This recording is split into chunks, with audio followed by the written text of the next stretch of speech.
Okay, there we go. Welcome everybody. My name is Sierra Wechter, and I am the co-director for Land, Air, Water, located at the University of Oregon School of Law.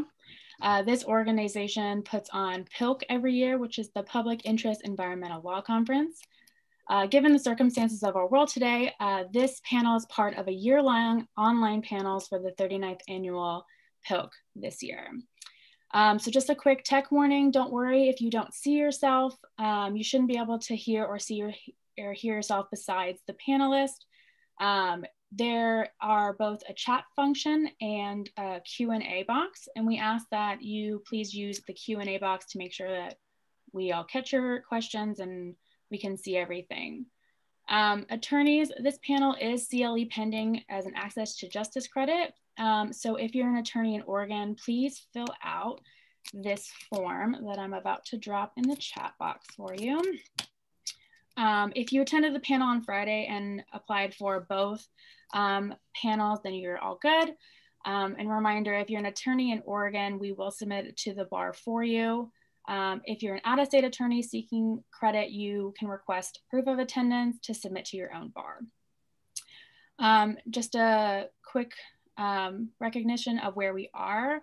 The University of Oregon is located on the traditional indigenous homelands of the Kalapuya people. Following the treaties between 1851 and 1855, the Kalapuya people were dispossessed of their indigenous homelands by the United States government and forcibly removed to the Coast Reservation in Western Oregon. Today, descendants are citizens of the Confederated Tribes of the Grand Ronde Community of Oregon and the Confederated Tribes of the Siletz Indians of Oregon. And they can continue to make important contributions to their communities at the University of Oregon and across the land we now refer to as Oregon.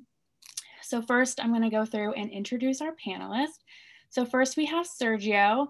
He was going to be one of our amazing keynote speakers at PILC 2020 last year, but unfortunately that didn't get to happen, but he graciously agreed to return for this panel, and he brought along these other amazing panelists with him.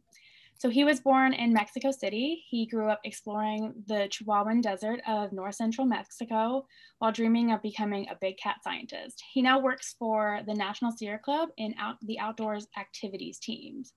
For over 20 years, he's worked on local and regional conservation efforts along the US-Mexico borderlands as a conservation scientist, wildlife researcher, and facilitator of binational conservation projects. He has varied experiences, including living with the indigenous Tarahumara of the Sierra Madre, which transformed his vision of environmental stewardship and conservation focus.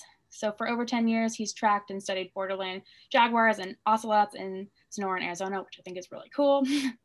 Now for our other panelists, we have Colleen. She grew up wandering the sandstones, mesas, and washes in Shanto, Arizona, located in the Navajo Nation. Her curious mind and innate connection to the lands and waters led her to earning her MS in climate science and solutions from the Northern Arizona University in 2012.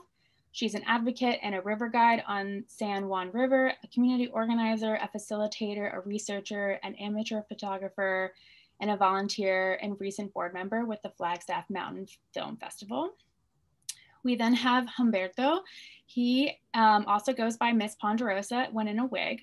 He's a 25-year-old graduate from the University of Arizona with a major in natural resources, wildlife conservation management. His pronouns are he, his, him, his, and she, her, hers when feeling more femme and drag. Currently, he works in conjunction with an amazing team in providing help, education, and responding to animal emergencies, primarily of the domestic kind in Tucson and surrounding communities with Pima County Animal Protection Services.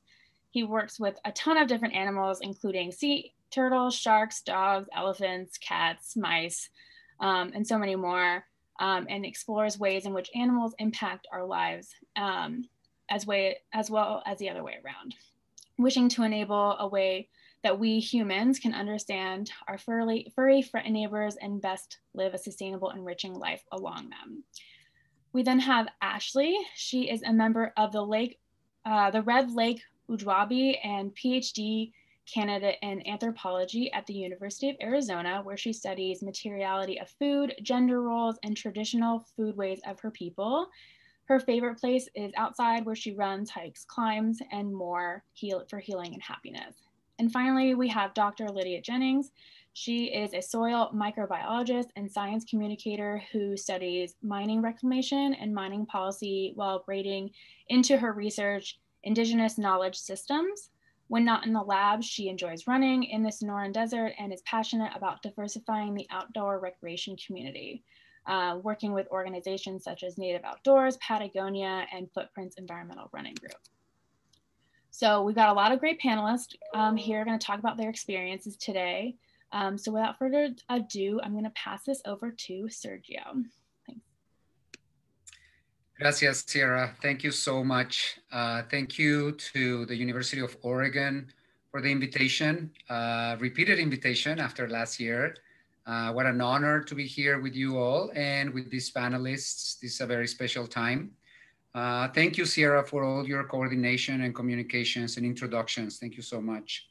Before we start, I just want to recognize that I am coming to you from Tohono O'odham and Pasquayaqui peoples, the ancestral lands. And for some background, these communities have been around for millennia.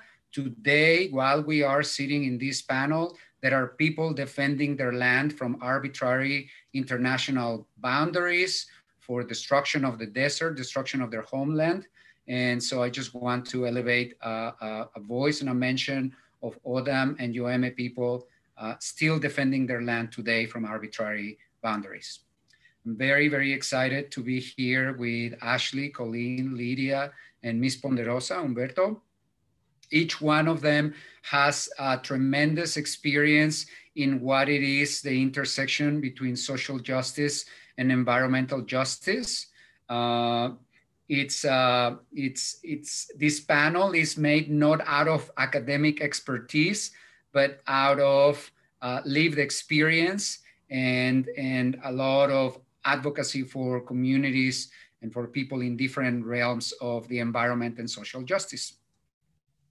With that, I also want to acknowledge that the definition of intersectionality and intersectional environmentalism comes from Kimberly Crenshaw, a definition coined in 1989. I think it's important to recognize the work that women of color, Black women do to advance movements. And in this case, it is a Black woman who has created this discipline that now we are discussing. I know that throughout the conference, you've had different speakers and presentations on these topics. Some of what you hear today might be similar, some of it might be different. And I just want to share that basically what we are trying to do is to, through these conversations, dismantle systems that don't allow people to express themselves, that don't allow to share all values.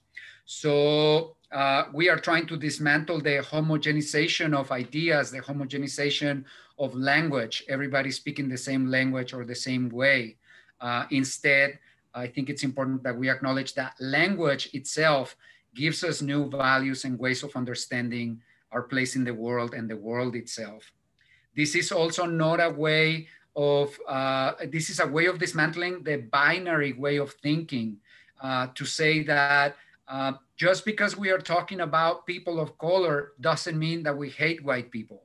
That if we are talking about dismantling the patriarchy doesn't mean that we hate men. That if we are talking about things that create some balance in social justice doesn't mean that they create imbalance in other areas. So it's just for everybody to have a framework of what we will be talking about today. So we have prepared a few questions for our panelists, and we will have some time at the end for our audience to have some questions as well.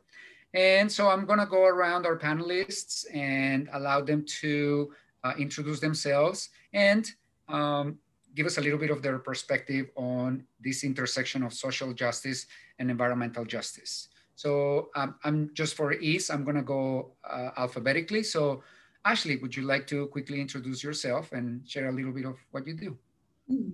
Anin Buju, Ashley Indigenous Muskugamu and Zagaigan and Donjipa, Ngizian Dodam. Hello, everybody. I'm Ashley. I'm a member of the Red Lake Ojibwe and of the Eagle Clan. And yeah, as I was introduced, I currently live in Tucson, Arizona. I'm a PhD candidate at the University of Arizona in anthropology. And I'm just starting my dissertation research on our traditional foodways of the Red Lake Ojibwe and the intersections of material culture and gender roles in our traditional foodways, changes to them the last 200 years. And I work a lot in the sort of outdoor recreation scene as a advocate to make the outdoors more welcoming and just specifically for Native people, but of course all people.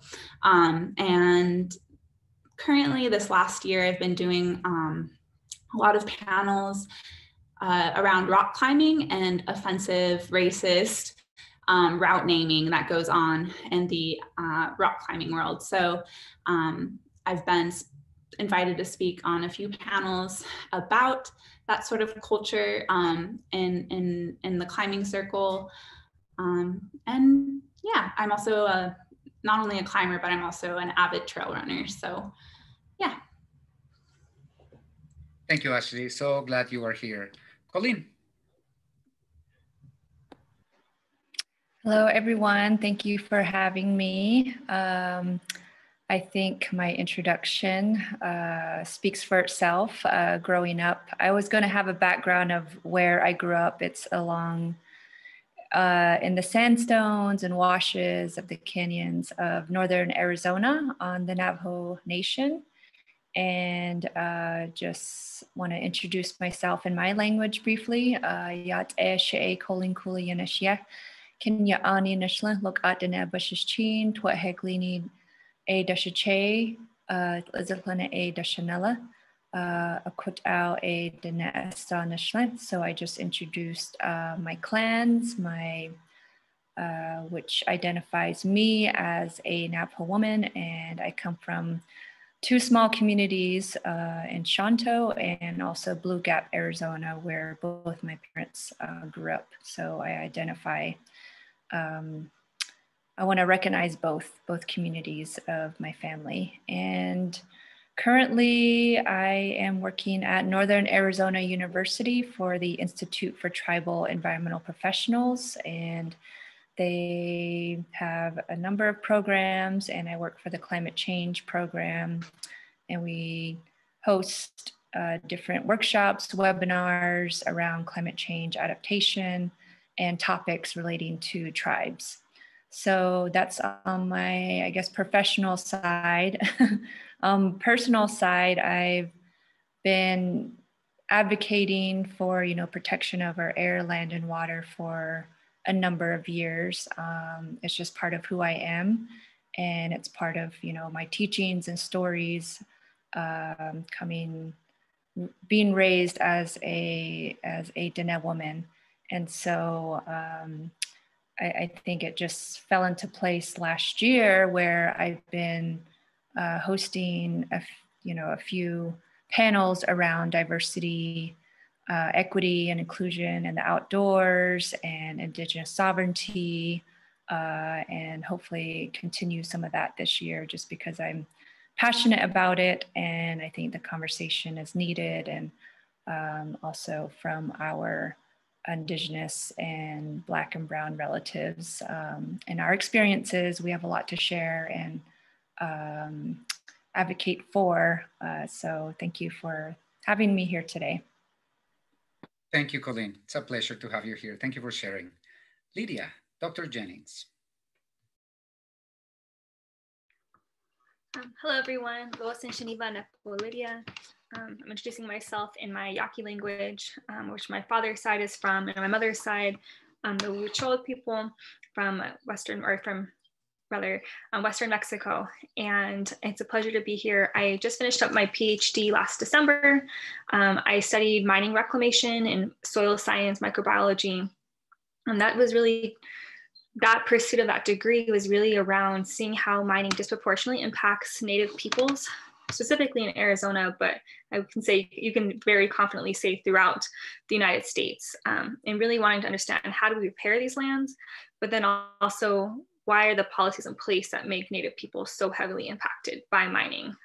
Why we continue to be kind of resource extraction policies, or excuse me, resource extraction islands. And so that's really pursued a lot of the work that I do.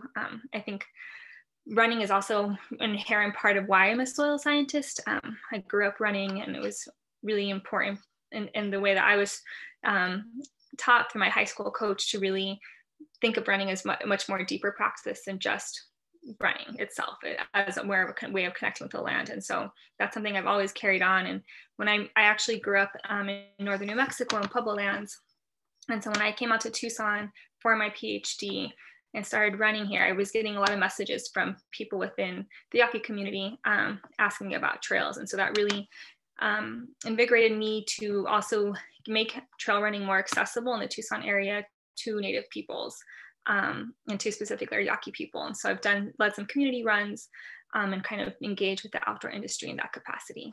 So thank you all. I'm really excited to be here and share space with you all, and also learn from my co-panelist. Thank you so much, Lydia. I'm glad you are here. And Ms. Ponderosa, Humberto. Hi, everybody. Like Sergio stated, my name is Humberto, the regular. Right now I'm presenting as Ms. Ponderosa. I originate from a border town called San Luis.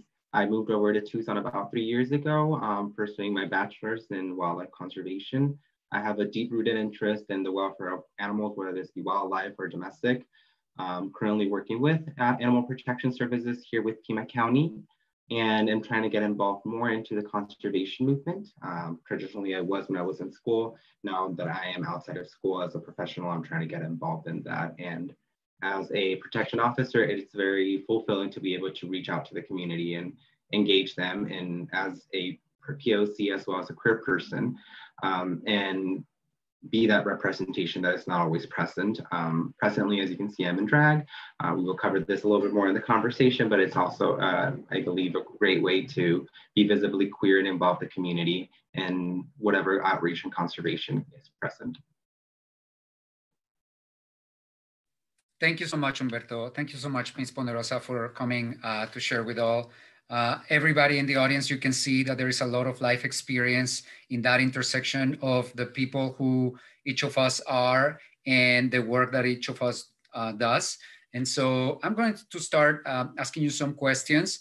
So I'll start again with Ashley. And I would like to ask you, tell us a little bit about how you see social justice impacting indigenous food systems. You mentioned you were working on your studies on food systems. So I wonder if you can expand a little bit more on the social justice side of these food systems. Yeah, I wanted to take this opportunity to speak to this. So as I mentioned, I am doing Indigenous food sovereignty research with my tribe, the Red Lake Ojibwe. And one of the things that I'm seeing is the horrible impacts that the climate crisis is having on not only Red Lake Ojibwe foodways, but the foodways of Indigenous people across the globe. And so as maybe a lot of you heard, the new administration canceled the Keystone pipeline, which was a really big win for Indian country and I think the world at large. But there is this other pipeline that threatens the land and waters of my traditional territory, pictured here in my virtual background in northern Minnesota. So Ojibwe or Anishinaabe, Aki or land. And so this is a proposed pipeline expansion that would take tar sands oil from Alberta, Canada to the state of Wisconsin. And it's owned and operated by Enbridge, which is a Canadian oil extraction company. And a lot of Indigenous people right now are on the front lines, or like me, trying to advocate for it as best as we can from far away. And there are currently camps and frontline Anishinaabe people and allies working to stop the construction, and that's going on currently in northern Minnesota. And so I think that this is just a really good example of the impact and the potential impact to Indigenous lands, but any impact to the land, you know, as Indigenous people, we know it comes back to us and impacts us and all of our more than human kin and relatives. And so, for example, a lot of Anishinaabe people are worried about our manoomin or wild rice. And so if you don't know, it's a wetland cereal grain that grows in the Great Lakes region, but it's severely impacted by any changes, negative changes to the water quality. And so one of the great concerns, you know, is when this Line 3 pipeline leaks and pollutes the waters, because that country is very, you know, rich in lakes and rivers and water, that it will have a terrible impact on our wild rice. And that does not only impact humans, but it impacts, you know, birds and fish and everything else. And so the climate crisis and our dependency on oil, and it's actually beyond just polluting the water. So another traditional foodway of our people is the maple sugar bush, where we tap maple trees to get the maple syrup from them. And unfortunately, the climate crisis is impacting the winter season. And so we're seeing shorter winters, warmer winters, and again, that's impacting the trees and Ojibwe's ability to tap them. And some people, like, you know, make a living and an income off of being able to harvest maple sugar, wild rice, and everything else that comes from our traditional foodways. And so these are just a couple examples of the ways that I see, you know, this instance of, what do they call it? Like climate justice, where the most vulnerable people, Indigenous people that rely on the land and the health of land are bearing the brunt of this crisis. And, you know, I'm sure the other people here can speak to impacts to their local food systems. But, you know, you hear about up north in the Arctic, you know, the sea ice melting and eroding the coastline, which is literally putting native villages into the ocean, and nobody cares about it. So this is kind of where my interest in climate justice, the climate crisis, Indigenous foodways, and how they're all intersecting and impacting one another right now. So just pass it back to Sergio. Thank you, Ashley. Very, very interesting and absolutely necessary to take a way deeper dive into that.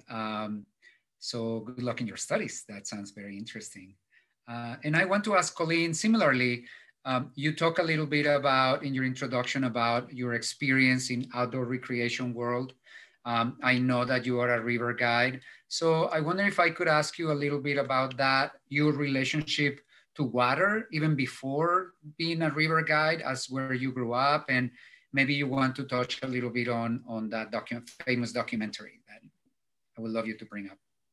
Yes, thank you. And I'll share that link to the documentary if anybody is interested. I'll put it in a chat box here in a little bit. But I grew up in northern Arizona, not much water. And the closest big body of water is Lake Powell in Page, Arizona. So that's what I remember doing with my family. And I had never been on a river trip until, well, I vaguely remember one trip on the Colorado River with some family friends, but I was probably 12 years old and I vaguely remember that.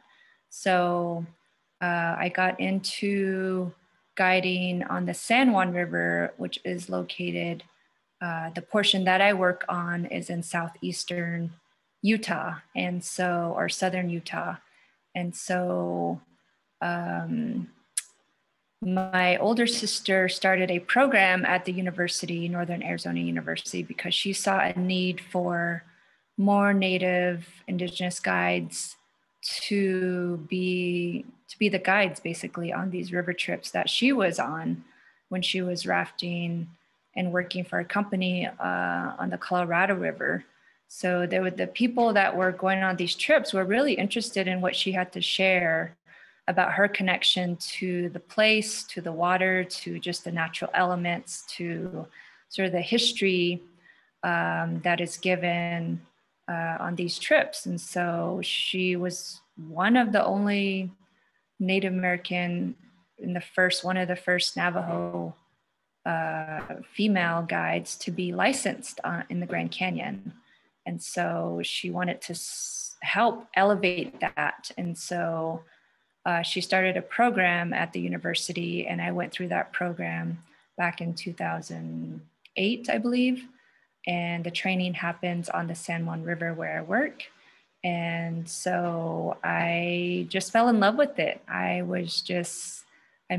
grew up, wandering, my introduction mentioned wandering the landscape and the washes where I live. And so it just made sense to me.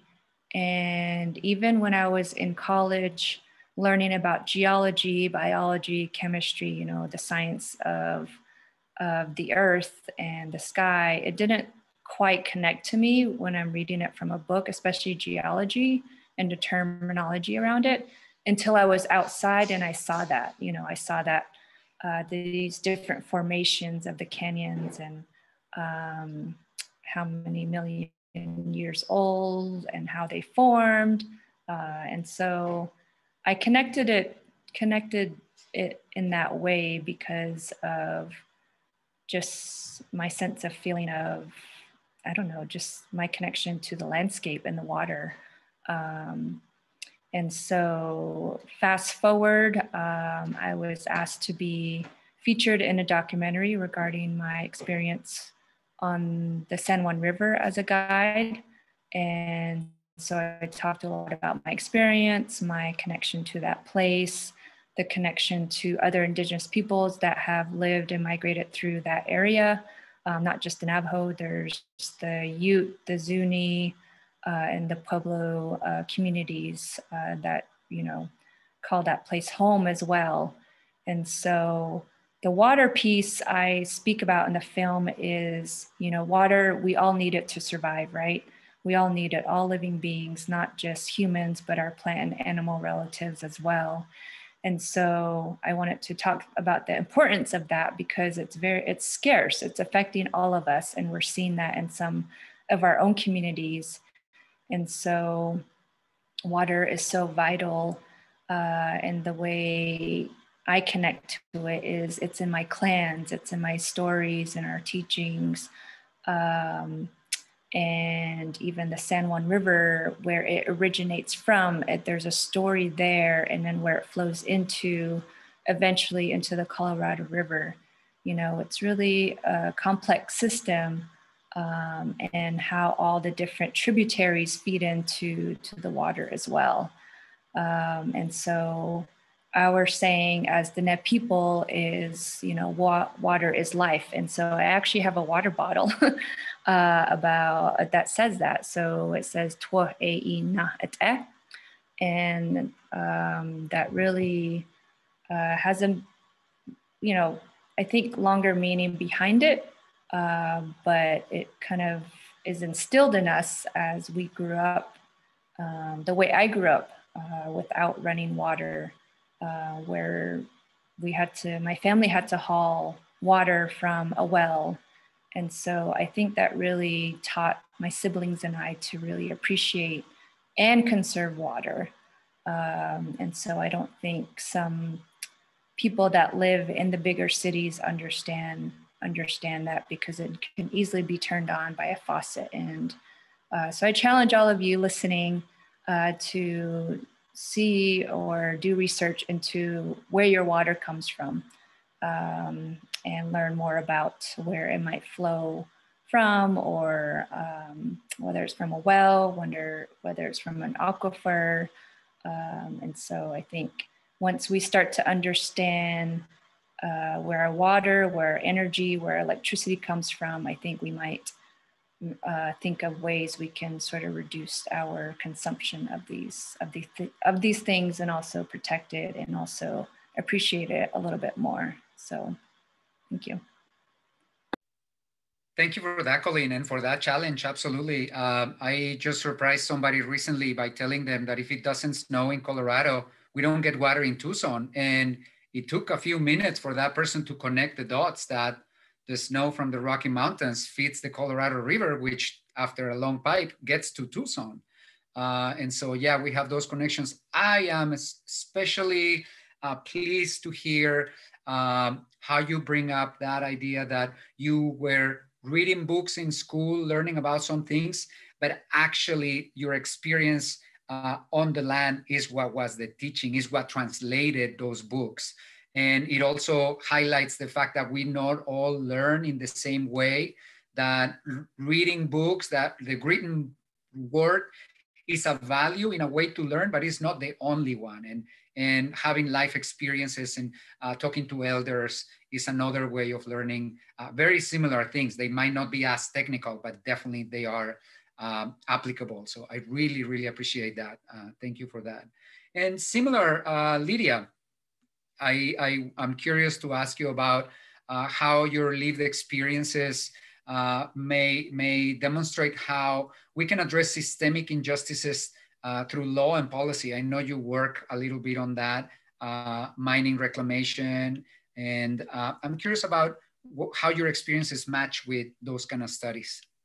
Yeah, I mean, I think that at Colleen's point of not being outside of the classroom, but really being in the outdoors classroom was a really foundational part to my own academic progress. I think, well, growing up and going for trail runs, you observe things when you're outdoors, right? You observe, why is the soil a different color here? Why are plants only growing on this side of the mountain? Why are there certain animals here? You have basically being outside, you develop all of these critical skills of observations and of asking questions. And that's like the foundation of science. And so I always marvel at seeing kids poking and prodding in the soil out here, or, you know, asking questions and wanting to look at dead animals, that curiosity. That's the foundation of being a scientist. But somehow, I think in the academic process, we make students think that they're not meant to be here. And that was definitely the case in my own experience. And it wasn't until having mentors who really fostered those questions that I was even thought about becoming a researcher, even became, you know, up to this point of earning a PhD. So I think it's those external life experiences that actually make you the strongest kind of scientist, the strongest kind of advocate, that are based on those personal experiences. Because when things get tough, you always go back to that place of knowledge that you can't learn in the classroom, and that place of passion ultimately. So that part, Colleen, I really resonated with. And for me, it came around being a soil scientist is around trail running and being on the soil and feeling how different the soil was in each place I lived. And asking questions around why that is. And, you know, here in the Sonoran Desert, we have very rocky soils. You go through shoes really quickly. But when I lived up in California for my undergrad, there the soils are much more bouncy, you know, much more darker color because of all the organic matter that can decay there. So that is one part that I've been really passionate about, is understanding the soil and the soil health and why they can be so different. But I think your question was really around the economic, or rather the environmental policies that influence these factors. And studying mining and how mining impacts tribal communities, there's so many law and policies that end up being kind of this maze that people have to undergo. So I think one of the biggest ones is really looking at just the federal government's first relationship with tribal nations. So thinking of the doctrine of discovery, thinking about what is the tribal relationship with nations, and that if any of you study law and our federal Indian law specifically, you think of the Marshall Trilogy of cases and how those define these relationships that the United States has with tribal nations. And so for me, it was really important in understanding the environmental justice part to also study the legal component. And it filled in all of these gaps of why these cases were happening on tribal lands when so many of the tribal knowledge holders and experts in their communities were advocating against these projects from happening. That ultimately has led me to study mining and how to clean up these ways from these processes. But I had to understand the law part as a important component of it. So it's still really astonishing to me that so many major mining projects in Arizona and the United States are based on this law from 150 years ago, the 1872 General Mining Law. And that was a big part of my dissertation, is really understanding that, as well as the contemporary policies around tribal consultation and NEPA and the National Environmental Priority Policies Act. And really seeing where tribal voices, or even just underrepresented voices, are in that process. And it's so late. It's like the fourth step after you go through an environmental assessment and then an environmental impact statement, where nations are really able to speak to how these things are not being inclusive of their knowledge systems. And really, when I looked at NEPA, I found that it talked about the way that Native nations were able to advocate for themselves was really talking about cultural artifacts or lost remains, but not talking about the contemporary relationship that Native people continue to have, these enduring relationships they have with the land bases, with their non-human kin. And so I think there's a lot of room for improvement moving forward. Now, being an environmental scientist, I also think that's a great opportunity for us as scientists to work with lawmakers in developing really important scientific metrics to work with policymakers. And so Ashley brought up pipelines, and I'm really grateful she did. Like the Ojibwe, Basco Yaqui, and our Mexico community have also been heavily impacted by pipelines. So the Agua Prieta natural gas pipeline. And it's really interesting for me to think about how pipelines and the infrastructure of them just themselves, how little we actually know about that. If you look at, I've gone through and looked a little bit of material science around those. Most of the testing around them have been from the 1980s. And actually they're sprayed with an epoxy that's like BPA, or breaks down to BPA in the sunlight. And so it's really interesting that though these are tested in the harshest of conditions, there's actually very little information or studies being done about how they can resist and last in a variety of different environments. And that's something I'm really interested in pursuing in the future, is looking at these critical infrastructures and how they're impacting our different nations differently, because we know how it reacts in somewhere like the Sonoran Desert with intense sunlight is going to be different from Louisiana with intense humidity versus North Dakota and those intense temperatures. So those are the kinds of things that I think as a scientist, we have a lot of skill sets to be able to continue to develop, but working in hand with these policies that are currently in place, and working with really understanding the concerns that our Native community activists also have, because those are really critical voices. No one can do all of these different things, but we all serve really important functional roles within addressing these inequities, both environmentally and socially. That was kind of a lot, sorry. Well, that's what the intersection is. That I love it. Yes, it is a lot, and yet everything is interesting and necessary. I love the fact that you bring in policy, science, activists, whatever people are called, land protectors, and the different impacts of these pieces and their involvement. I also want to highlight the fact that you brought up mentorship, that you as a student found a connection with mentors, and just want to highlight how important it is, even as we go through our academic careers or our professional places of work.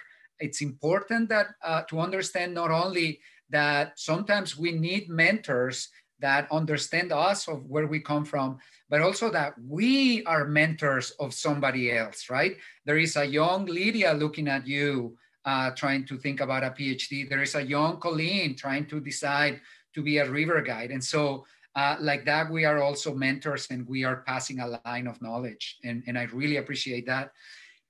And speaking of mentors, I am also very interested to hear about the role of representation. So I want to ask Ms. Ponderosa, how you feel drag plays a role in communication for environmental justice. Tell us about this intersectionality. Okay. So like I mentioned earlier, I was going to cover it a little bit further when we got to the topic itself. I started doing drag a couple of years ago, just picked it up as a bit of a hobby at the same time I was going through college. And I found that it was a great way for me to just generally express myself. When I was in college, a lot of times, not only did I feel like an outsider because I was a POC and there were a lot of just, because I was a POC, but also because I was a queer person.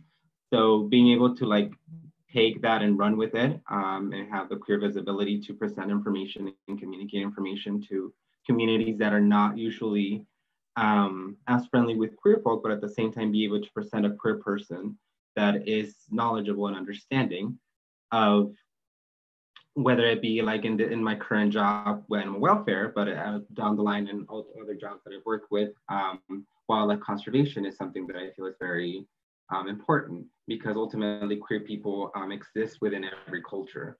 We are present within like his Latinx communities, within Indigenous communities, within like Caucasian communities. And it's important to be able to bring that representation and that intersectionality into the conservation movement. As many of you guys might have seen within social media or like just general media, now that drag is becoming a more mainstream platform, I want to call it, not necessarily a more normalized one, but more mainstream. It brings into the picture what it is, which is ultimately it's a platform. The times that I've been able to do it and go out in public before, you know, our current COVID situation, it was very interesting to see the way that people suddenly reacted when I'm walking around and I'm literally just a walking billboard of attention. It's like this 7-foot tall person with bright outfits. I want to talk to them. What am I going to talk to them about? And I randomly found myself in conversations with people about whether it be about turtle conservation or about like the importance of zoos and aquariums within conservation, or the importance of animal welfare within conservation and whatnot, as well as the outdoors and like bringing diversity to the outdoors. Drag queens are typically within the LGBTQ plus community, very much, I don't want to say pioneers because it's a bit of a loud word, but at the same time, they're very much leaders at the end of the day. Even though I don't see myself at that level yet, I do wish to generally be able to bring the information that I've been able to gather and the knowledge I've been able to gather from not just college, but also the many people that I've been able to meet along the way to the LGBTQ community and to communities that are just not as welcoming. You know, at the end of the day, it's like I'm saying, it's a platform, it's a vector to get into places and to communicate it. Yeah. I know that's a lot. And you made me wonder, do you have mentors? Similarly to what we heard before, have you found mentors? I have not. Traditionally, like I mentioned, I was barely getting involved a little bit more with my community in the sense with drag when COVID started.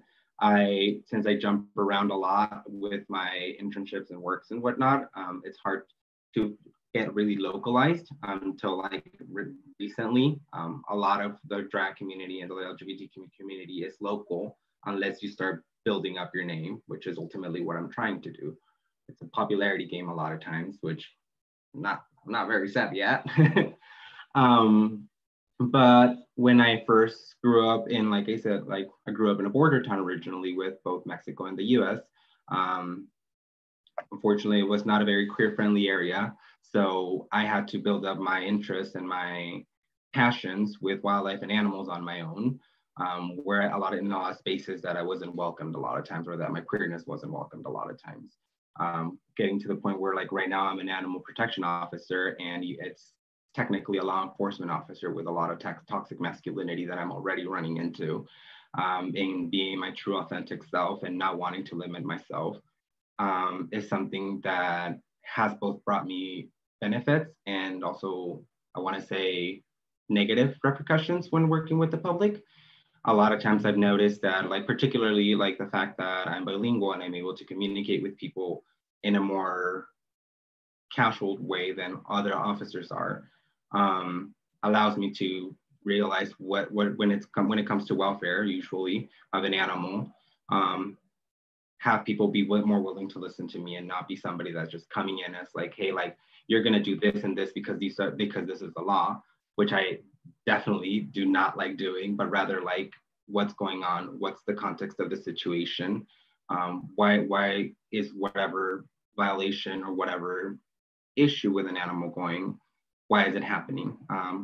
Understand and listen to the people, see if my involvement is necessary further than just like, can you please not do this? Or do you need resources? Can I help you with something? Listening to the people at the end of the day and being able to, I find like I said, I'm the only person in the shelter or within my department that speaks Spanish.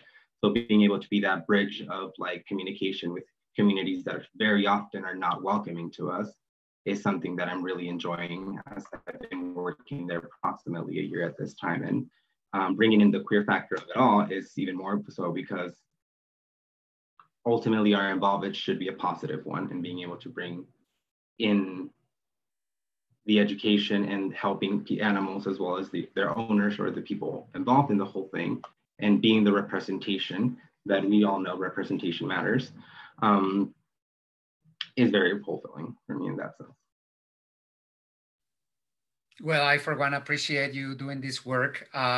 Interesting. You are writing the book. There is not a book for you to learn how to do what you are doing. You are the knowledge. We all benefit from that, and I'm so thankful. Not only that you joined this panel, but more importantly that you are able to put your abilities and who you are in your work. So thank you for sharing. I'm gonna get back to Ashley, and I want to ask you back into your research. Why are you focused on protecting cultural resources? Why working on, what's the importance of protecting cultural resources? And if with that, if there are things in our language, I remember I grew up in a place where there's some archaeology sites and they are called ruins. They are called, you know, everything that in language points to the past as if people don't exist. So if you can bring in a little bit of that language that we use that impacts people today. Yeah, absolutely. And I'm sure, like, as Lydia mentioned, this relates to NEPA and the Section 106 process of the National Historic Preservation Act. And so I guess just a little background. I'm in the School of Anthropology with a concentration in archaeology. However, historically, the discipline has not had very positive relationships with Native communities. And so this comes from a lot of times archaeologists, you know, digging up sacred sites, digging up ancestral graves, taking cultural resources, which is also kind of a strange, like more legal technical term, but just any thing like an artifact or something that humans have modified, but also can include landscapes and like cultural landscapes as well. And so areas that Indigenous people, you know, deem important to their history and as well as contemporary culture. And so yeah, I was really interested as an undergraduate in archaeology and these questions of like who has authority over the past, whether it be like a narrative authority, because I don't know about y'all, but when I was K through 12 education, I learned next to nothing about Indigenous history or people or contemporary issues. And so for so long, archaeologists have had the authority on Indigenous histories of North America when when a lot of archaeologists are non-native and don't come from the communities that have been here since time immemorial. And so this has created tensions between Indigenous people and archaeologists. And so in the last couple of decades, there's this sub-discipline known as Indigenous Archaeology. And that's what I'm interested in. How can we use archaeology to make the world better and just for Native peoples, give Native peoples control over their history and culture, and you know, use the archaeological laws, resource protection laws, to protect sacred spaces. And so yeah, I've worked with like several tribal nations by this point, and have seen instances where archaeology has been used in a positive light, because for so long, like, archaeologists have used it negatively, like keeping ancestral remains and studying them without our consent, or, you know, not repatriating sacred objects that need to be given back to the community for the community to handle. And so, you know, it is a contentious discipline historically and even contemporarily, but there are Native people that work in the discipline and that are trying to give, you know, help Indigenous communities with our specialized training. And Sergio brought up a really good point about language and how Indigenous peoples, you know, are always talked about in the past tense, whereas like there's still over, you know, 500 tribal nations here today practicing our culture and our languages and living beings. And so in the archaeological world, you'll hear words like ruins, like, and there's a lot of like connotations that go along with that word that might, you know, it might indicate, you know, that this place was just abandoned and nobody cares about it anymore, when that's far from the truth. And we see like areas like Chaco Canyon in northern New Mexico that has ongoing ties to the Indigenous communities that are connected to there. And so I've just been really happy to see Auntie Deb Holland of Laguna Pueblo, you know, take on this role, this high government role of the first Indigenous person to work as the Interior Secretary, because I've been following her political career for a little bit now. And the first interview that I saw her do after she was first won her election in New Mexico, the last midterm election, the reporter was like, what issues are you going to tackle in your new role? And she's just immediately started talking about missing and murdered Indigenous women, you know, like environmental concerns. For her in her home state of New Mexico, Chaco Canyon is being threatened by mining leases, of course. And, you know, she brought up that. And so I'm just really hopeful, I guess, to see that representation and to have our people working at such a high governmental role.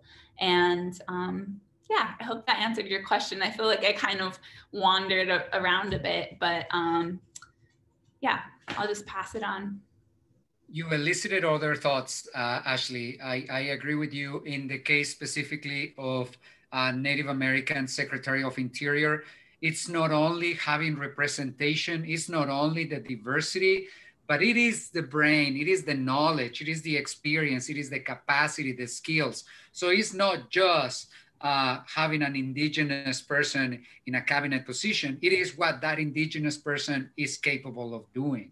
Absolutely. Right. And I say that to expand on everybody listening, when we think about boards of directors or projects where you want diversity, make sure that that diversity is able to speak for themselves. Don't have them just as a collection of people to represent communities. Have them as a voice of those communities. Allow them, bring out their word and their values to add to that. And I think Lydia wanted to add something in regards to this. Go ahead, Lydia. Yeah, well, even just to that comment about having boards and having one diverse voice is not going to be effective. You want to have multiple so that their voice and their opinion has someone who's going to understand that. Because I've at least been in my own experience, been in spaces where you might vocalize something and others can kind of disregard it. But when you have multiple people saying the same thing, it's a lot harder to disregard it. The other part about Deb Holland coming in is I think she's going to really push some really critical conversations that's going to have to educate everybody around Indigenous sovereignty, right? And so Ashley talked a lot about how these archaeologists tend to have really pushed these conversations over the past and been the experts on the past. But we see it very contemporarily happening in terms of tribal consultation and environmental consultants who are writing these environmental impact statements. And so what their definitions are of what justifies a big impact is quite different from how an Indigenous person might perceive that. And really even just in how they're engaging with people. So something that I'm kind of a stickler about is how we talk about when we reach out to people and do these consultations, the difference between stakeholders and rights holders. And Native people have always been rights holders. And so when you do these types of consultation practices, it's really critical to understand Native nations are different legal entities than other stakeholder groups, and how you proceed with that and how you respect how they're going to be impacted are quite different. And it's really critical to have that moving forward. So now I'm kind of stepping into a role of educator as I just finished my PhD, and something I've been thinking a lot about is how little in my own educational pathway we were talked about Indigenous rights and land rights and sovereignty. And I think it started to become part of the bigger community environmental lexicon with the Dakota Access Pipeline, where people are like, what is sovereignty? Why don't they have rights to their own lands? And moving forward, this is a critical part that should be part of every environmental science education. But I'm thinking from undergrad, high school, you know, that's where we need to be really having that. And having a Department of Interior Indigenous women in that position is going to elevate that conversation 100 years faster than it would be otherwise. So I'm really excited, as you can tell. But the other part I think I want to bring up too is these concepts of Indigenous data sovereignty or data ownership. And so anything that's about Native people or about Native lands needs to have Native people in the conversation, leading the conversation. I think for far too long, we've kind of been on the table as opposed to leading those conversations. And for the larger environmental justice movements, if they're not going to have Native people leading those conversations, then they're really out of date with what needs to be happening. So those are just a few of the thoughts that really got triggered from Ashley's conversation that I just kind of want to add it on. Thank you. Thank you, Lydia. And I'll ask similar to Colleen about the importance of resource conservation, just like water, but also what it means to be the one talking about it through your values. You mentioned before having an interest in continuing outdoor recreation to people who enjoy places without knowing much about those places. So I wonder if you can add something about that in terms of the cultural resources. Can you rephrase the question or what you're looking for? Sorry. No problem. Basically, what I ask Ashley is why it's important to protect cultural resources. And in this case, I just brought up your interest in the outdoor recreation world as how you are instilling education on the cultural resources in the river and other areas. Okay, great. Well, I wanted to also touch up on what Ashley and Lydia have shared around just having a seat at the table and kind of some of the work I'm doing around that is challenging organizations and entities around, you know, what is DEI? What does that mean? Rather than just putting out statements or checking, you know, making a check off a box for your organization. And so I think it really goes into maintaining those relationships with people like us that you're inviting to those tables or spaces, and not just, you know, one panel here or one webinar here, or, you know, asking us to be on your board of directors and stuff like that. It's really understanding where we're coming from, the experiences we bring forth, and maintaining those relationships, and then going into, I think, mentorship as well. And so I'm really trying to advocate for that moving forward in some of the work I'm doing. In terms of cultural resources, I think that has to do around with language again. You know, some of some of our Indigenous relatives might not see it as resources, right? I think it's just more, it's part of the landscape, you know. It's not, you know, when you think about it as resources, then it starts to be commodified. So that's already happening with our resources, because it's seen as like, okay, what is the value of water? What is the value of food? Rather than like, okay, why are those two things, food and water, important? It's to survive, right? We all need it to survive. And so when you take a step back and learn more about, you know, how to grow your own food, what were the indigenous foods of these landscapes that you're living on? What foods can survive these elements, you know, that we're faced with to this day, and really relearning some of those ways of knowledge too. So I think when I'm, you know, taking people down on the river on these trips, I'm really interested myself in those plants, our plant relatives, and those are foods, right? That our people and the people that migrated and lived off the land through that area. For me, I'm relearning some of those plants and a lot of knowledge around it, and I want to share that with the guests that come from, you know, different places from around the world to this place. And so, and then we also have the ancestral dwellings that still exist on these, you know, through these canyons and landscapes as well. And so, you know, there's the concept of permaculture or a solar passive home or sustainable design. That's like the knowledge that we already had, right? You know, in some of those alcoves where some of the families lived, that's, you know, considered a solar passive home, but it was not a term that we used, right, a long time ago. But now it's, you know, again, these new concepts. We think it's new, a concept, but it's not. It's our indigenous ways of knowing and how we already lived off the land and the landscape based on where the sun comes up, you know, in the summer versus the winter time. And just using all around us. And so, yeah, it's really trying to provide education around that to the people that visit these places, and also mentioning and acknowledging the people that live there, that still call this place home, that still visit these places, that have their own terms, not terms, but, you know, the San Juan River in their own language. You know, San Juan is not the original name of that place, right?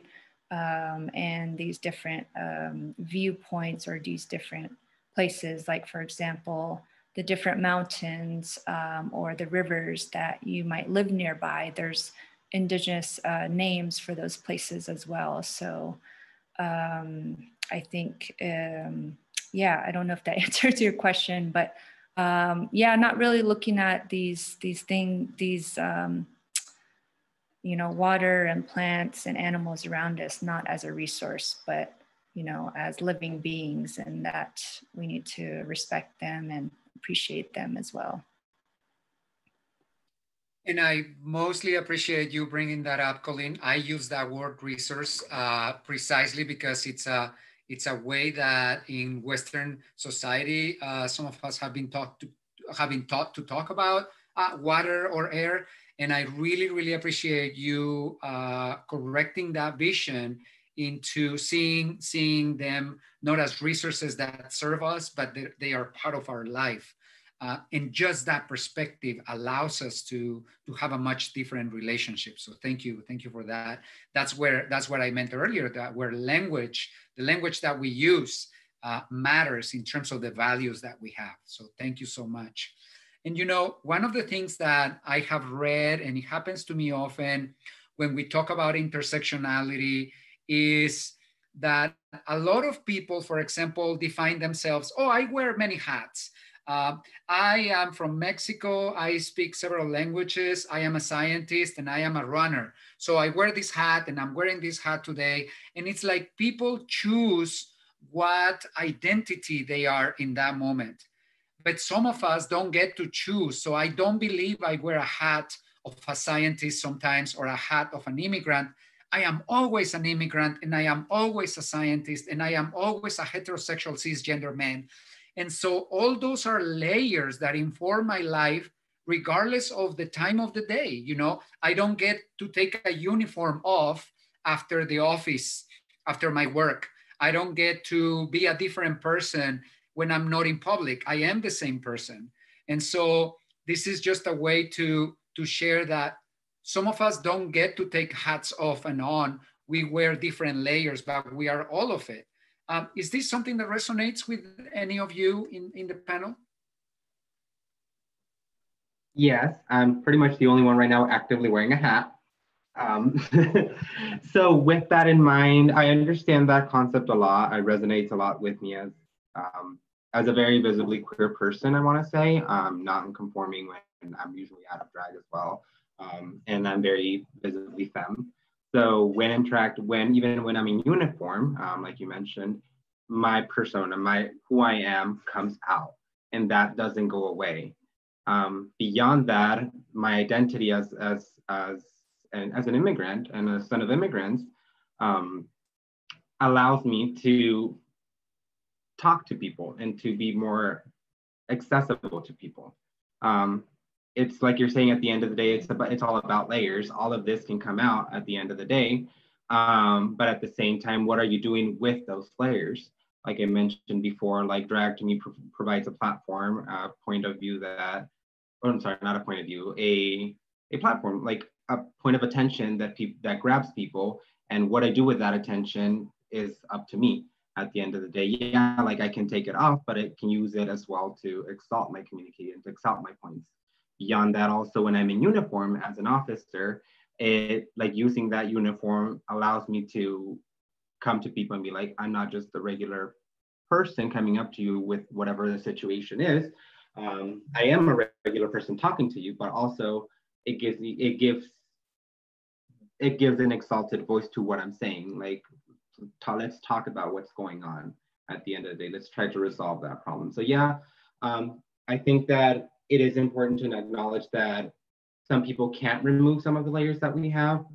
People are visible, whether it be like from cultures or ethnicities, but also those layers can facilitate communication and get points across, because that's ultimately what I really enjoy doing and what I see myself as when it comes to the conservation movement, as a communicator, and being able to facilitate communication across what at least the audiences that I have access to, and being able to facilitate that into a medium that different people are willing to listen to. Whether they act upon what I do or not is up to everybody's individual ethics and stuff, but at the very least, having that medium, having that platform, it can be very powerful. And taking advantage of the different platforms and the different mediums that we as a movement have access to is what intersectionality is all about. Like bringing all these different just different hats per se, and what are we going to do with it? Or is it something that we're just going to tokenize, or is it something that we're actively going to be able to use and communicate and facilitate conversations with?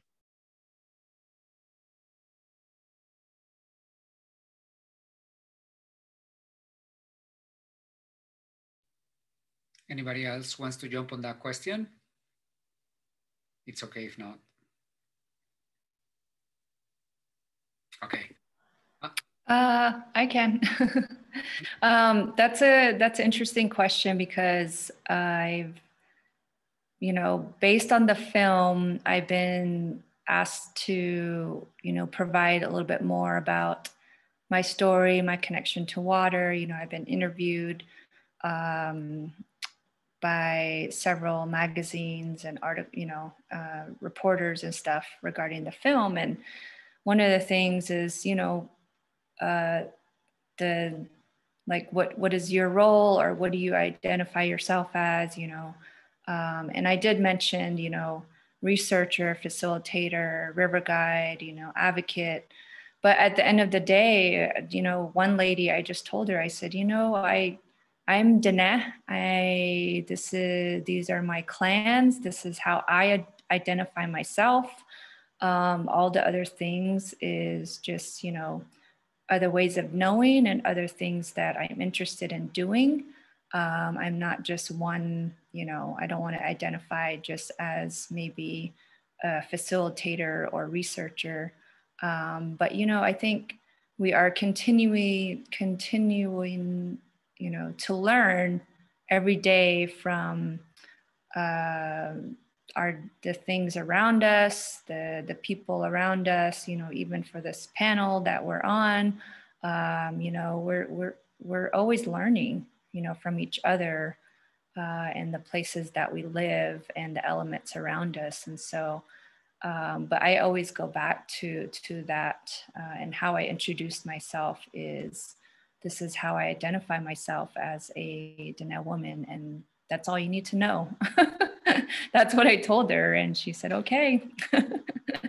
So yeah, I just wanted to mention that.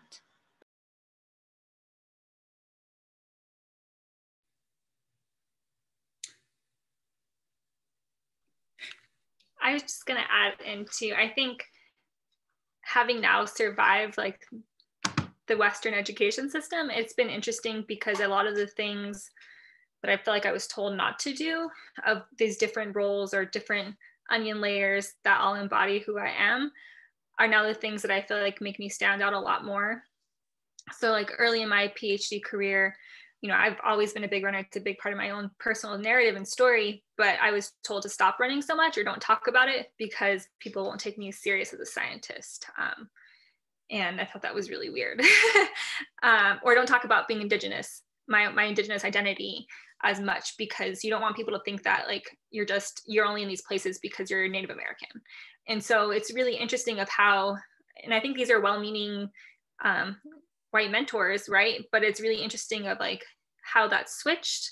And now it's these same things that are celebrated that are things that I was told to squelch out about my identity. And I wonder how many other students did do that.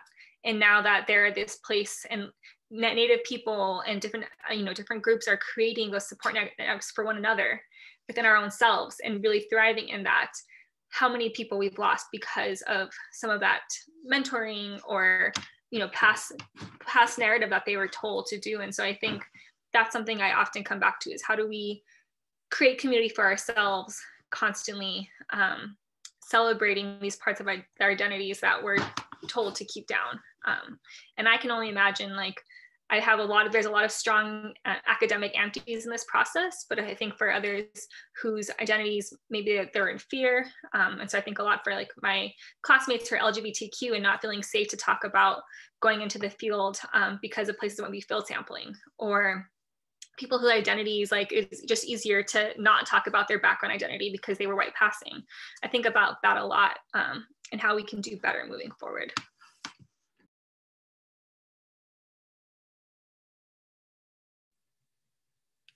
Thank you for sharing that. I'm just seeing you, Ashley, in case you wanted to jump in on this one. Okay, thank you.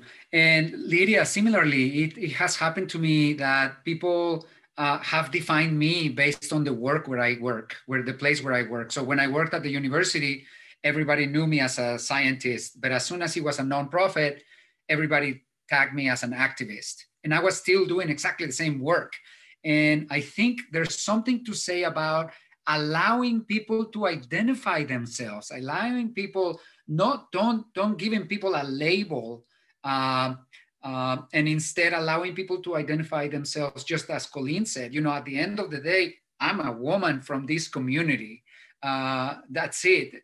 All the diplomas or the documentaries or the books that I've written are only part of that journey, but it is the same person.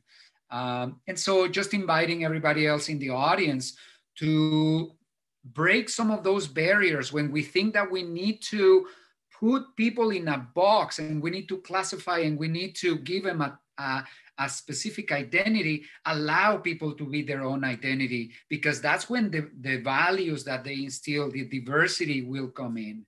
So I appreciate everybody sharing on that end. And everybody has described their connection to nature also as part of, do you all have a practice of outdoor recreation, of enjoying nature? I wonder if you can speak about, and I'll ask Ashley first, what do you think the benefits of this recreation, this connection to nature are, particularly within Native communities, if you would like to speak to that? Yeah, so I can only speak to this personally because this has been my own experience, but so I've been running for a number of years. My grandmother would put me into the little kid fun runs that would be held in conjunction with the 5Ks that she would do. And then in high school, in my junior year, a little bit later, I joined my high school cross-country team. Then in college, I ran on the track and cross-country teams as well. And so I just wanted to speak to like the healing part of, I think, outdoor recreation. For me, it's been running and rock climbing, but for other people, it might be like rafting, like Colleen, or, whatever movement suits you outdoors. And so for me, I guess like sharing about how our identities impact our work, like as an Indigenous woman whose family has like undergone intergenerational traumas, whose community has undergone historical trauma, I've had to, do a lot of healing work, and I'm still continue to be on this healing journey of, making myself better, and improving my mental and emotional health in those ways. And so one thing that I discovered pretty quickly after I was running regularly was how important running is to my mental health. And I know I've heard other runners say this too, but I've noticed if I go like 3 days without running or exercise, I'll be more irritable, I'll be more emotional, my anxiety tends to impact me more strongly. Whereas if I'm running regularly and exercising, that roller coaster of emotions like levels out a bit, and life seems more manageable. And so from my experience, running has played a really important role in my mental health. And a lot of people run for different reasons. Some people run to lose weight or to be strong, but I always say my first and foremost reason to run is wellness, and to improve all 4 aspects of my wellness. So mental, emotional, physical, as well as spiritual. And I know I'm not alone too, to just saying how being outside on the land, whether it be like my traditional homelands or lands that I'm visiting, like here in Tucson, how also healing that has been for me. And if we look at it from the positivistic scientific research, there's a lot of research that supports, exercise is good for our mental health and helps with depression, anxiety, PTSD, and all sorts of things. And so, but I think, from what I've heard from Indigenous people, our people have known that for a really long time. And yeah. Thank you, Ashley. Thank you for sharing. In the similar vein, Colleen, I know you started a series of educational forums called Beyond the Pandemic, which was around this diversity, equity, and inclusion in the outdoors.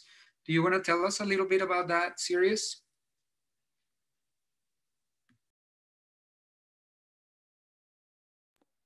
Yes. I started it last summer in, I think it was end of June, based on a notice that came out with the Havasupai Nation and them requesting for hikers, but also people that were traveling down on the river, the Colorado River, via boats, whether it was motorboats or oar rafts, to not stop at the Havasu Canyon, and to not hike up into their village or even hike at all, because of COVID and the risk around it. And so I think there was a lot of controversy around that. And I wanted to invite people to talk about that, but also about Indigenous sovereignty and their connection to the Grand Canyon, the greater Grand Canyon region. You know, that it's not, you know, it seems like it's a simple request, but, you know, there was just people saying, well, we're not going to hike up, you know, the boundary of Havasupai Nation doesn't start until whatever, 3 miles in. So we're not going to impact them.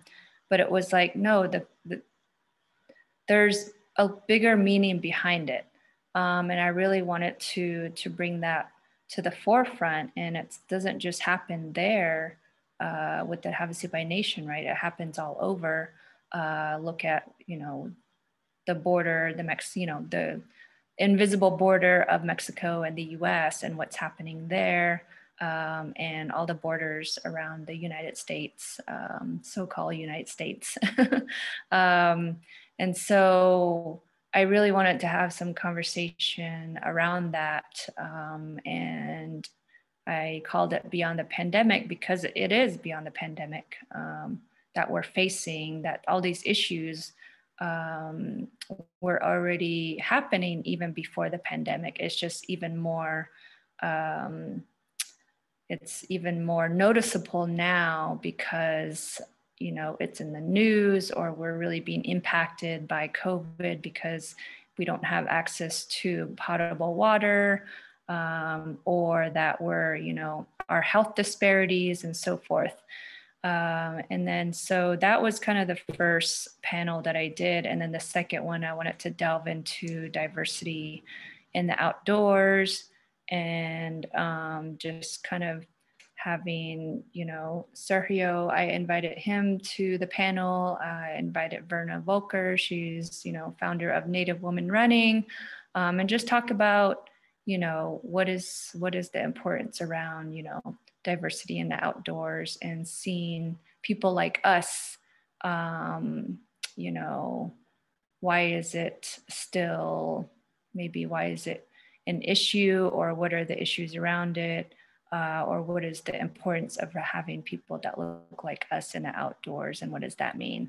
And so I want to continue that series and go into highlighting maybe current and future guides, Indigenous and also people of color in the outdoor industry that are guides. It could be maybe a ski instructor or river guides or hiking guides, because I know they're out there, we're out there, but we might not all know each other. And so what is the importance around that? I think there's still a need for it. I'm hearing that there's still a need for more Indigenous and people of color that are in these spaces. And I think what I mentioned at the beginning of this panel was the importance of mentorship as well, because an organization or company can say, okay, we have funds, or we have a way that we can train you to be a guide with our company. But I think there should also be some sort of mentorship in place for that person going in alone and not knowing what to expect, or what challenges they may face in terms of becoming a guide. And so they need somebody to look up to that look like them, or somebody to turn to if they're faced with some challenges to becoming, working in that industry. And so I'm hoping to start something, some sort of program or mentorship around that this year or next year. So yeah, thank you. Thank you for the question. Thank you for sharing, and definitely for the panel. The series of panels was very interesting to see not only the panelists, but the audience, people who, again, reflect on who the panelists are and connect with them. So congratulations for that series, and your new program sounds spectacular. So much success. And similar to you, Lydia, in your self-care practice, your own personal activities outdoors, I'm pretty sure that for everybody that helps inform your work on social justice and environmental justice. Would you like to share some examples? Yeah, so as I said, running is kind of the reason why I started studying environmental science, and it's the reason that kept me in. Like I work on mining sites, and so being a lover of mountains and natural landscapes, it can be really challenging and hard to go and see these places, you know, these giant bare pits that are 3 miles deep. And like, I don't know, that has hit me at times very emotionally, more though, and I think like other colleagues, just because that sacredness relationship with these places. And so it's been really important for me to get out onto the land when I'm struggling with something in the laboratory, and really remind myself why I'm doing this kind of work. I will say that the relationship with running, like Ashley said, it is very much about a healing process, but it's also interesting to see how your relationship with a sport can change so much throughout your life. Where like when I was younger, I just wanted to go as fast as I could, and I got injured, and then it kind of slowly picked up, and then I got competitive again, and now it's just, you know, it's really like for social and for myself a lot more than it was for, I think, for other people motivated. And then also thinking a lot more of like, what are the things that I'm learning along the way, which are not really things I quite noticed as much when I was younger. I know I talked about observing those things, but it wasn't really being able to verbalize those observations until I became a lot older and really started to learn about those stories. And now I want to help other people see those stories of when they're on the land, specifically around soil, because I think soil is often really underappreciated. But it continues to be essential. Like I often talk about running as being one of the best relationships with myself, because it's something I can always come back to. It's always a place I can have for myself, or maybe now with my dog, but you know, always. And like, it's also a place I can be social while being productive in some capacity, and finding enjoyment. So I think it just is a constant flux. And I think that's beautiful about it, even though it's more or less the same motion. The last part I'll say too is that sense of community with other runners, and in particular with other Native communities, going and visiting other homelands and seeing their love of their land around running, and the competitiveness of it. You know, there's the part of it that's fun and community, but there's also a part where our nations had different histories of being really competitive runners as well, and like celebrating that history that has always been the part of our knowledge bases. So. Yeah. And I will say, I know that similar to Colleen, through her work and her passion, you are putting a lot of energy on educating the running community, groups, individuals, businesses, into what it means to run on Indigenous lands, to what it means to know the names of those lands, and to acknowledge that any event, any race, any fun photograph, it is in Indigenous lands, and how relevant it is to bring that, either you as a scientist, you as a runner, you are putting a lot of energy in educating us runners on that. So I'm very appreciative for that. And I can definitely see the impact in our communities. Yeah, and I think it's an interesting place now, right? Because you have that academic degree that people listen to a lot more than had I not had it. And so how do I use that to amplify some statements that other people have made far long beyond me?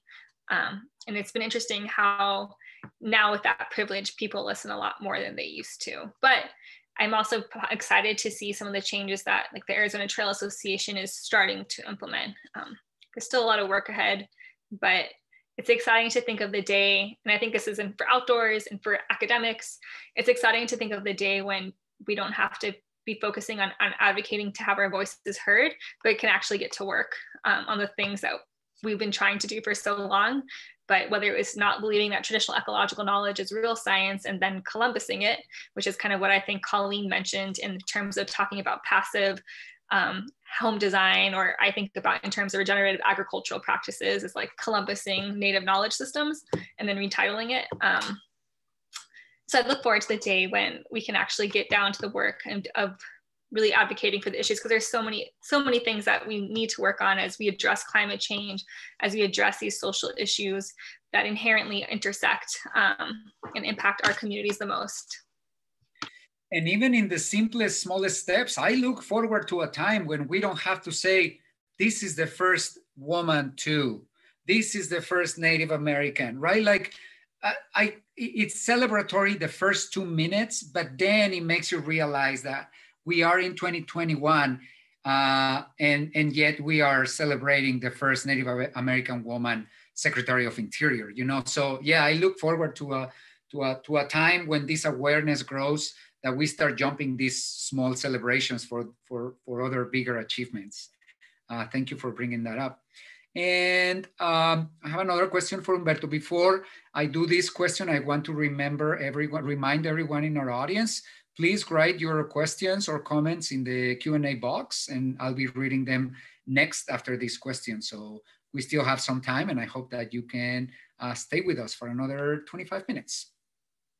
So in terms of your role in animal welfare, Ms. Ponderosa, I am curious about the role that you have as part of the animal welfare law enforcement type of work, and how does it relate to conservation? And what does it mean, importantly, to think about conservation that is not human-centered conservation? Tell us some thoughts about that. So like I mentioned before, with my job being more so being law enforcement per title, but also per how my execution of it is much more so education. I try to stay away from the badge that I carry and whatnot. But beyond that, being able, a lot of times within urban communities, when you're talking to people about nature, it can be very foreign. I mean, individuals, whether it be because of access to it or because of financial burdens, exploring the outdoors might not be as accessible as with other communities. When it comes to that, a lot of times just having a pet or just having an animal under your care can be the only access to something that's beyond, that you have to care for, that goes beyond just a human.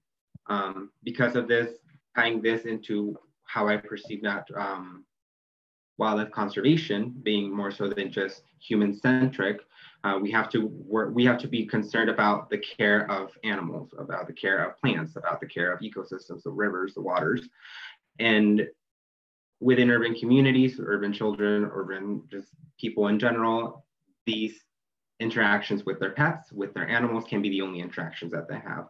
So being able to be the first, to be a responder that is able to go out and talk to people and educate them. Because a lot of times that's literally all I do.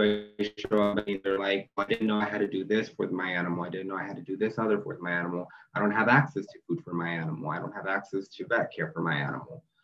As well as beyond that, when it comes to dealing in the field with wild animals that are also present, and being able to talk to more privileged communities that are like, get this out of my backyard, get this javelina out of my backyard, this skunk, this whatever it may be, and educating and being able to talk to people that we are, with the exception of a lot of indigenous communities that have been here for generations, a lot of times with urbanization, we are in the land of these animals. We are visitors.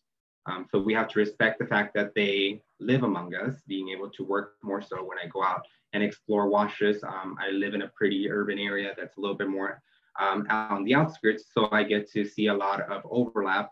I go into a wash in somebody's backyard, just taking a walk with my dog, and all of a sudden I'm running into bobcats, I'm running into rattlesnakes, I'm running into a lot of other wildlife that I do nothing but appreciate from afar and keep my dog really close to me because he likes smelling things.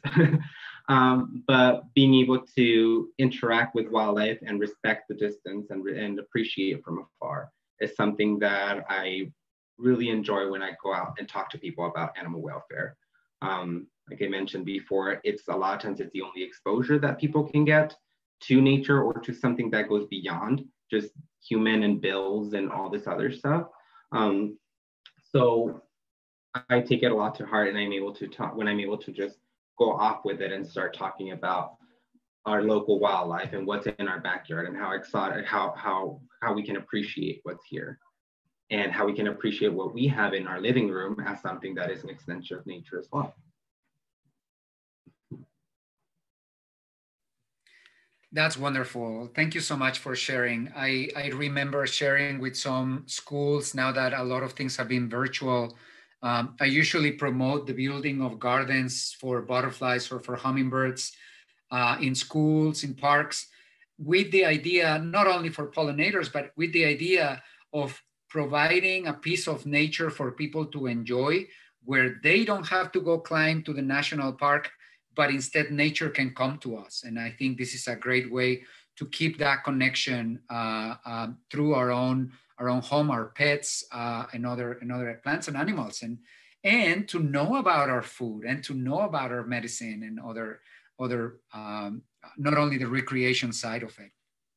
And to build, oh, sorry to interrupt, but I also wanted to build up on that, as well as the fact that, yeah, we perceive a lot of times pets can be, like you're saying, a good way to access nature and whatnot, but also when I'm talking to people out in the counties or that are in more rural communities that overlap more with wildlife, what impact does your pet or does your animal, does the welfare that you're providing to your animal have to the local wildlife? Feral cats are a huge problem when it comes to like small mammal populations or endangered bird populations. Feral dogs are also an issue with a lot of individuals are not even aware of feral dogs are a thing. Livestock, when talking about it, and overgrazing issues, or people that are just free-ranging their animals, plays a role into that, and being able to talk to and being able to communicate this to people that are otherwise would not be aware of what's going on and what impacts their animals have into the larger ecosystem, which is something that I also wanted to branch off a little bit into, because how my job can tie into conservation. I appreciate that, and understanding the shared values, and not just the one or two types of values for these relations, but the values of plants and animals for themselves and our relationship to them. So thank you for bringing that up. We have one question in the Q&A, and I am going to read it. Only curious if there's anybody who wants to respond. It's not specific for anybody or for the topics that we have talked about, but I will read it and you let me know. Question. I was wondering what your opinions are on the recent Supreme Court ruling that the Muskogee Nation reservation was never officially dissolved. I don't know if anybody has any thoughts on that. Ashley. So this summer, opinion is like, yes, land back. Yes, this is good. So this summer, if y'all aren't aware, there was a Supreme Court decision that ruled that the Muskogee Creek Nation had never been diminished in area. And it's, I mean, I think from an Indigenous perspective, American Indian legal perspective, that is, things are restored to how they should be. Lydia and I took federal Indian law with Professor Rebecca Sosi here at the law school at U of A. And I remember her saying, you know, a resolution can't be terminated by anything other than an act of Congress. And that's basically what they argued. And one thing that I think is really interesting about this case in particular is that Supreme Court Justice Gorsuch wrote the opinion. And like from my political leanings, you know, he's very much opposite from me as a conservative judge. However, he knows federal Indian law and how tribal sovereignty works. And like, it just goes to show that tribal sovereignty is, you know, not a partisan issue. It's fundamental to, you know, how laws work here in the United States, and that obligation that the federal government has to tribal nations. And so, yeah, my first initial reaction is like, yes, land back. It has implications, I guess, not really for land ownership and some things, but for jurisdictional issues where American Indian people are involved. And so that will make, hopefully, the court system more just for Indigenous people, because we all know racial bias exists. It exists in our laws and how people are prosecuted. So yeah, my initial reaction is like, this is a good thing. I don't know what the other people on the panel think.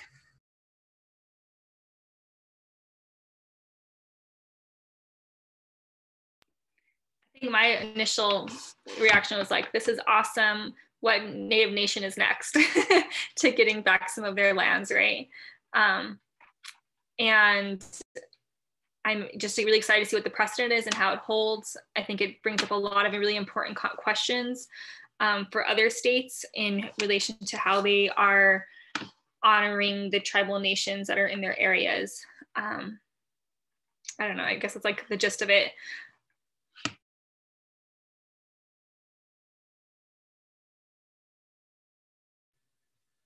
Thank you for your thoughts. Yeah, I know there was a lot of excitement at the time of the decision. And I also remember hearing a lot of fear and hesitation from non-Indigenous communities, from people not understanding that this was not taking anything away from them. You know, again, that idea, we have this binomial way of thinking that some of us have inherited from Europe, where we think that if we have one position, then we're against the other position, instead of thinking of spectrums or things like those.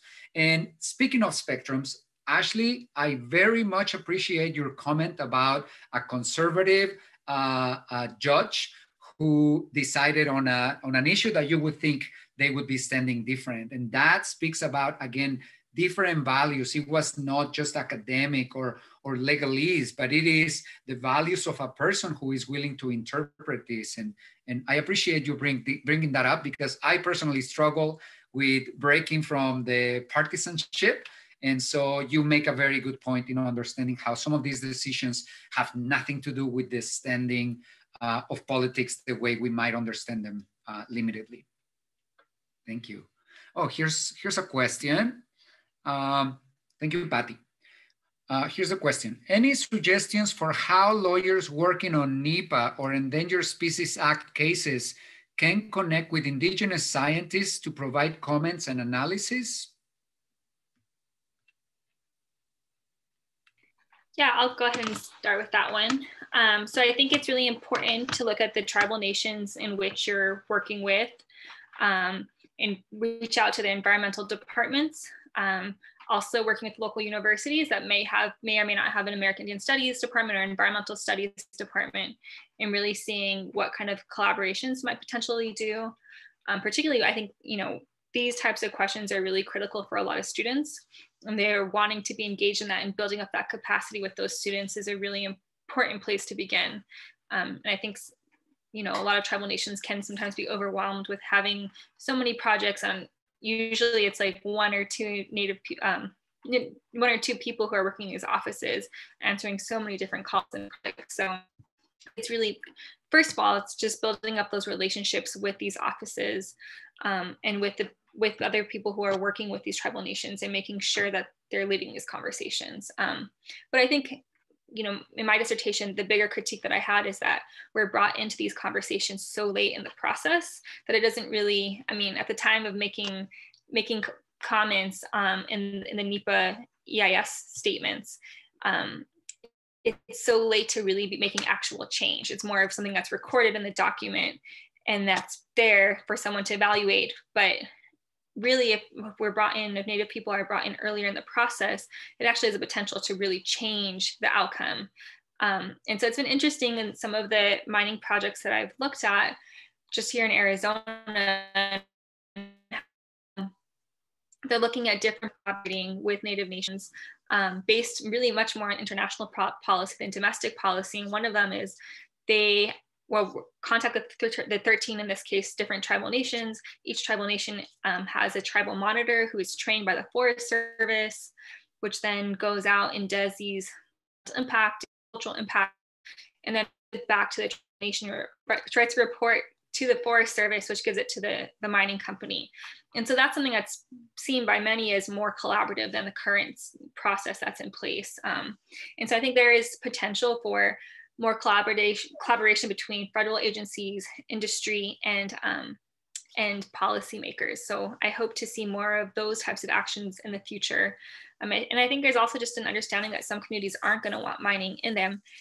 And how do we address that, especially in regards to the metals that we are all incredibly dependent upon, that are increasing in demand. And if we're not mining it here, then we're exporting that pollution to other parts of the world that may not have the same environmental or human rights. And so it's going to constantly be a really complicated process. Sorry, I went a little long there. Not a problem. Wonder if anybody else wants to address that one. Just touch on it more from the NHPA perspective, which is the National Historic Preservation Act. And so the Section 106 process of that is the government has to consult with tribal nations. And so, you know, when anything falls under this legislation. And so at least from my perspective, the question is worded a little bit differently, but like from what I've learned working is there's this like nation to nation relationship. And so at least from the archaeological perspective, a lot of times we have to get in contact with the tribal representatives, which are oftentimes from the Tribal Historic Preservation Office. Lydia mentioned that tribes also have these environmental offices. And so, like as she said, just getting into contact with the right people from that community. And I just noticed like the question kind of says with Indigenous scientists to provide comments and analyses. And so there are a lot of Indigenous scientists. And so if you want to like tune into some of those networks, a really big one is ACES, the American Indian Science and Engineering Society, lots of Native scientists all the way from high school, undergrad, graduate, and professionals who you know, work in all different types of science fields. So that's just one resource that you might want to look into if you want to like be in contact with more Indigenous scientists. Thank you, Ashley. I wonder if Colleen or Ms. Ponderosa would like to share. Good, okay. I want to share in regards to that question, just an example. I have been working on researching endangered species and the impact to endangered species by the construction of the border wall. So jaguars, ocelots. Really interesting is that, well, for the border wall, we know there is a waiver, so laws don't need to be followed. So there's no NEPA process, there's no other processes. But one thing that happens a lot with conservation organizations is that I get a lot of the question of, can you connect us to Indigenous people who have a relationship with jaguars? And so please understand that even though that exists, you are narrowing the question to your own interest, to serve the question and the process that you as a lawyer are going through, but that might not serve that Indigenous community. And so instead of trying to answer a specific question from a community, I say get there before you need to answer questions. Develop a relationship with communities so you don't have to be at the 11th hour looking for witnesses. Right? Looking for standardships with local communities, whomever they are, then when you need standing, when you need witnesses, when you need declarations, those relationships will exist and the understanding will be much better than when you get there and say, and I work at Sierra Club and we have done it at Sierra Club. We go and ask people a week before we have to submit the declaration, can you find somebody who can tell us about Indigenous values and the impact on jaguars? That's very unfair for those communities. You are imposing your own process on them. So my suggestion is to instead develop relationships with communities, you know, attend communities events. Indigenous Peoples Day is not just a celebration, it's an opportunity for people to develop relationships. You learn about other dates, learn from communities other than from books. And so that way, when you are looking for somebody specifically for a project, for a question, you might already have those relationships, or at least a source that you can ask. So that's my quick suggestion. But also, I think it's important that Native nations are the ones who are also shaping the questions. Like that's something within the academic training that I have gained in part with Native Nations Institute here at the University of Arizona, is that we should be driving those questions and then reaching out. Once you've shown that you've been able to build those relationships in a respectful way, we're going to reach out to you because they're for the things that we need help with as well. And so that there it becomes a reciprocal and more respectful relationship than what can often be really seen as intellectual extraction otherwise. So I just want to circle back to that, because I think that's a really important part, is recognizing that important relationship building process is always going to be central in any of these types of collaborations. And relationship building helps you just change the paradigm. It doesn't change the process, it doesn't change the issue, but it changed the paradigm and the dynamics between advocates and local communities. Thank you so much, Lydia. Well, I see some of you are sharing on the chat some resources. I would like to invite all of you in our panel that if you have any resources, any stories, anything you would like to share as closing for our audience, anything you think that might be interesting for them to look for or into. Similarly, if it doesn't happen here, we'll be in touch with the organizers of PILC and Sierra to share other resources. But I would love to invite you to share some closing words. And I am going to start with Ms. Ponderosa this time, thanking you in advance for your participation in this panel. And I mean, for final words in general, I'm very honored to at least have been able to participate, as well as share this platform with all these amazing voices and very knowledgeable sources. I want to thank both Sergio as well as the University of Oregon for inviting me and being a part of this. And ultimately, I just encourage people to, when you're dealing with the public and you're trying to do outreach and education, at least, or get your, whether that's education for yourself, listening to the involved parties more so than just a token. Like who's affected by this? Let me go talk to them while informing this, like you guys are saying, while informing my decision, while informing my opinions, not as a last minute recourse to add them onto your citations and whatnot. But otherwise, like I mentioned, thank you very much for this opportunity, and it was very amazing to be able to listen to everybody. Thank you for being here. Thank you. Colleen?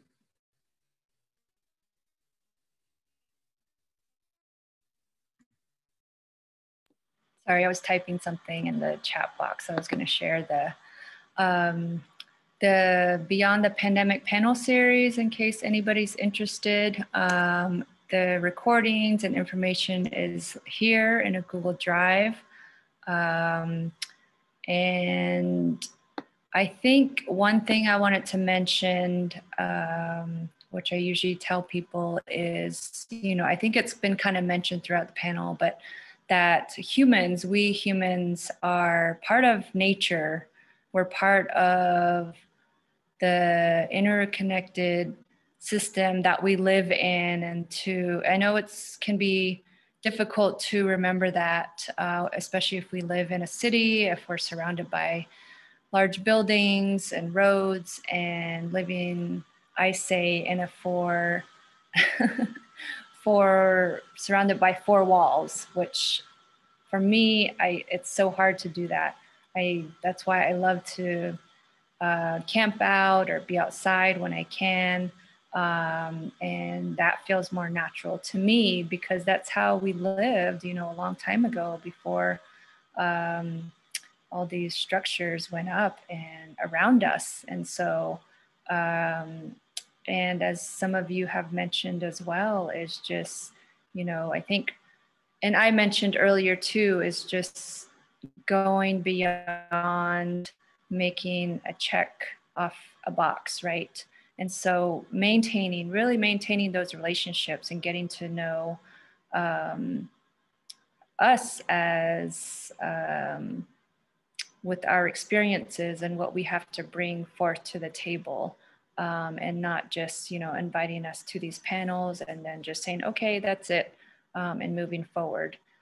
Really getting to know us and our stories. And I want to thank Sergio and everybody else here and sharing space with you all and inviting us to this panel, and for everybody that's listening. And I hope you took away some good messaging and learned something new. Thank you.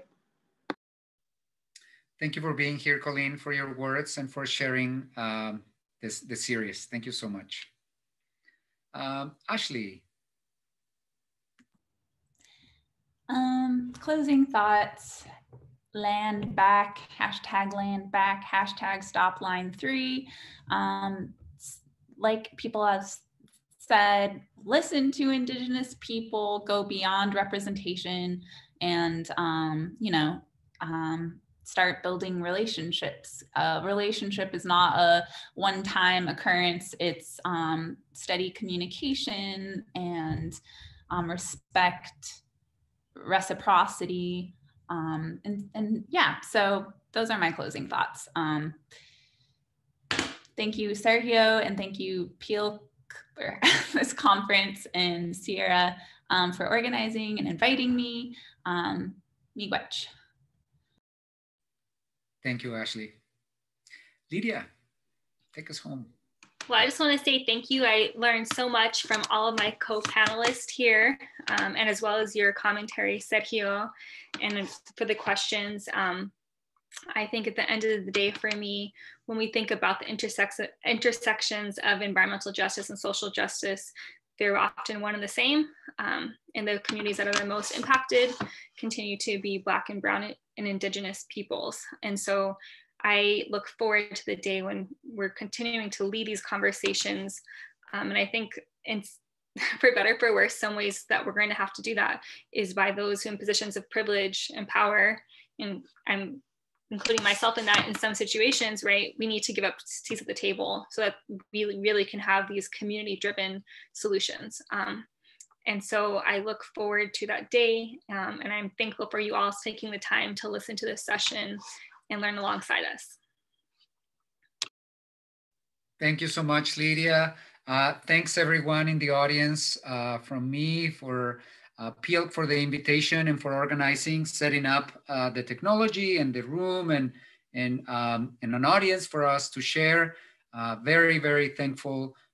My privilege was to be able to invite all these people to this panel and have this relationship, and I look forward to engaging in more than panels. Sierra, thank you so much. And I hope this was a worthwhile panel. Thank you all. Gracias.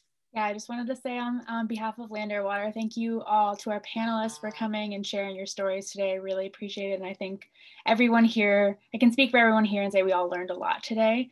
Definitely don't want this to be the end of our discussion, but thank you guys so much for coming. Thank you everyone, to all the attendees. This will be on our YouTube channel later, so if you want to watch it later and you have some other questions, feel free to reach out to our email. It's askpilk@gmail.com. That's askpielc.gmail.com. So thank you all for attending, and I really appreciate it. Have a good rest of your weekend.